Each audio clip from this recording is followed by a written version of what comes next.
Essays for King Jesus, an Anabaptist Perspectives podcast. The audio essays on this channel come from our blog, which you can access in written form at essaysforkingjesus.org.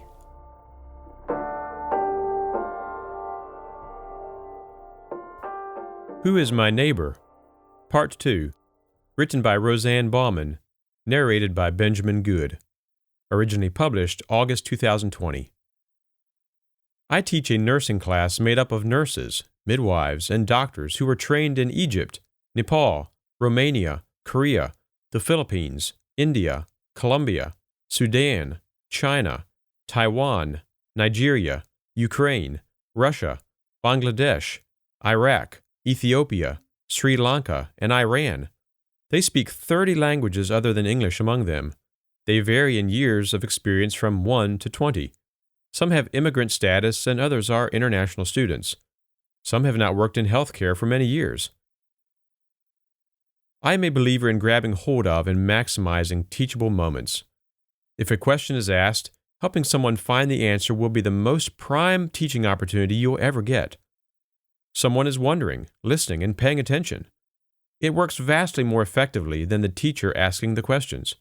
However, it doesn't take a class long to figure out their teacher works on this principle and they begin to maximize the opportunity to ask questions, particularly when they are isolated in a new language and culture. As a result, we have vigorous discussions about many things. What is a washcloth and what is its purpose? Do Canadians use alcohol to prevent pressure sores? What about waterbeds for patients in hospital? Why doesn't Canada sell antibiotics over the counter the way many countries do? Why aren't you ordering an eosinophil sedimentation rate with a white blood count to check for infection? Why would anyone put more than one sheet on a bed? Are the energy boosters at the 24-hour convenience store for the elderly to help increase their energy levels? What is the difference between white and red meat? Is a person with no religion a free spirit? And those are just the medical and nursing questions. I agonize over how to re-socialize these people into Canadian culture and yet honor their vast experience and unique reality. How do you teach someone the right way to do a thing in Canada without suggesting what they did before was the wrong way? What sort of arrogance proposes that my way is more advanced than theirs? This week, the class went to a long-term care facility to begin their hands-on practice. I asked them what their impression was, and most said it was very strange. This concept of putting all your elderly in one place. They feel so sad for them that there isn't more family involvement. When encouraged to think about possible advantages to the system, someone thought it's a very good idea for those whose families neglect them. It seems that the nursing home concept is generally a shocking idea for cultures who value family and elders and count it a privilege to care for them in their own homes. Here's another puzzler. Have any of you considered how bizarre it is to allow overfed, sassy felines to live in the nursing home when they would do nicely for the stew pot? We must look so insane to these people sometimes. As my students begin to venture out into the real world of Canadian healthcare, I face new challenges as the buffer zone, too. Imagine that you are elderly, have a little difficulty seeing and hearing, and need assistance with your most personal body functions.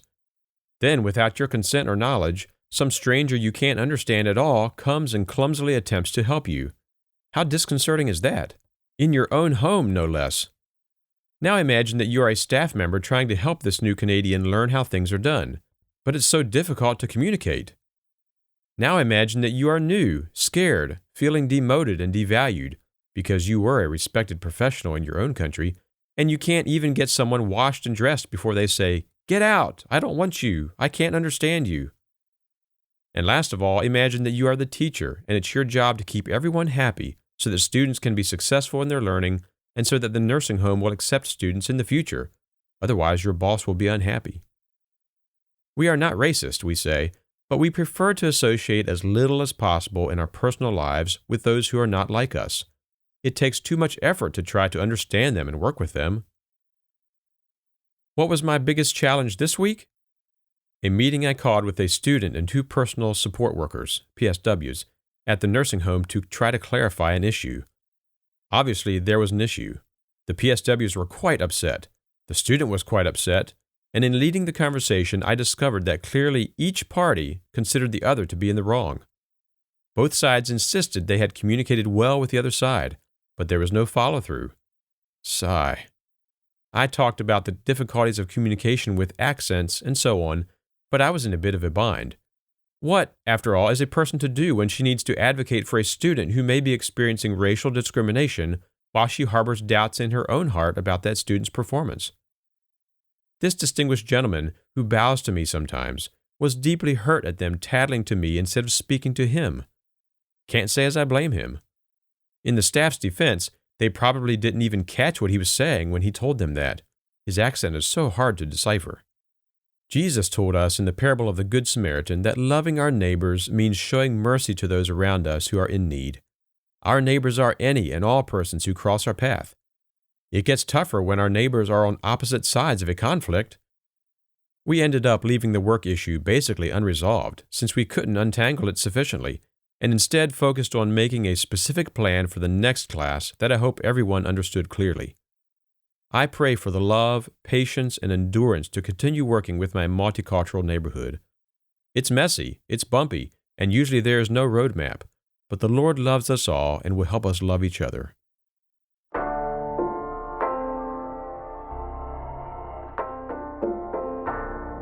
Roseanne has a background in nursing and Christian education.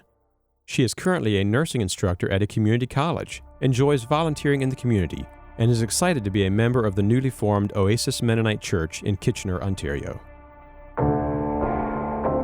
Thank you for listening to this episode of Essays for King Jesus by Anabaptist Perspectives. For more media resources or to support our work, visit essaysforkingjesus.org or anabaptistperspectives.org.